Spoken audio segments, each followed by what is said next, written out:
አብርሃም እንዲህ አድርጎ ነው እግዚአብሔርን የተቀበለው። ሮጠ፣ ተመረኮዘ፣ ወደቀ።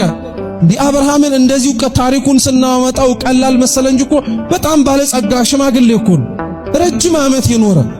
እንግዲህ ለመቀበል ያለው ፍጥነት አይገርማችሁም? እየሮጠ ሄዶ ከእግራቸው ተደፋ ባልበላ አንጀቱ። ጌቶቼ በፊታችሁ ሞገስን አግኝቼ እኮ እባካችሁ አትለፉኛል። አይገርምም? ትልቅ ጸሎት እኮ ነው እግዚአብሔርን አትለፈኝ ማለት። እግዚአብሔርን አትለፈኝ ማለት ትልቅ ጸሎት ነው በእውነት።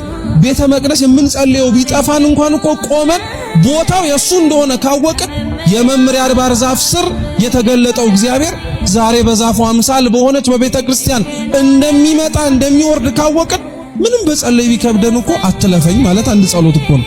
አትለፉኝ፣ ሞገስ አግኝቼ እኮ አትለፉኝ። ሞገስ ባይኖረንም አይለፈን ብሎ መለመን። ለእግራችሁ ውሃ ላምጣል ልጠባችኋል። እሺ እንደወደድክ አርጋሉ። አብርሃም ውሃ አምጥቶ አጠበ። አብርሃም አይገርምም? የሐዋርያትን እግር ዝቅ ብሎ ያጠበውን የሱን እግር ነው ያጠበው። የደቀ መዛሙርቱን እንኳን ክብር ከፍ ያለ ክብር ያለው ነው አብርሃም።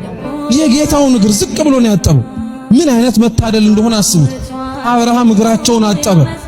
እባካችሁ ግቡ ብሎ የተናገረው አብርሃም እግራቸውን አጥቦ ሲጨርስ ተመልሶ እየሮጣ ለሚስቱ ነገራት።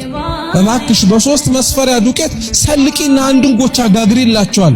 ሶስቱን ጎቻ አንድ መሆኑ እውነት ነው፣ የምስጢረ ሥላሴ ትምህርት ነው። ሶስት ሲሆኑ አንድ፣ አንድም ሲሆኑ ስንት ስለሆኑ? ሶስት ስለሆኑ እንጎቻ ጋገሩ። ያንን ሲያረግ ደግሞ ለዛኛው ሎሌው ደግሞ ከፍሪዳዎቹ መካከል አንዱን ስበህ አምጣና አርደህ አቅርብላቸዋል። ታረደ፣ ቀረበላቸው።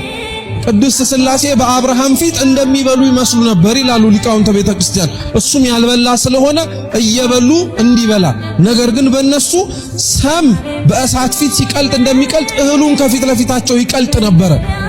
አብርሃምን ፈልገው ነው የመጡት እንጂ እንጀራውን ፈልገው አልመጡም ነበር። እሱን ወዳጃቸውን ፈልገው ነው እንጂ የተገኙት የሚያቀርበውን ምግብ ፈልገውት አይደለም። ዛሬም ክርስቲያኖች አትርሱ፣ እናንተን ነው እንጂ ሌላውን ነገር እግዚአብሔር መጀመሪያ አይፈልግም። ከናንተ በኋላ ነው ሌላው ነገር የሚመጣው፣ ከኛ በኋላ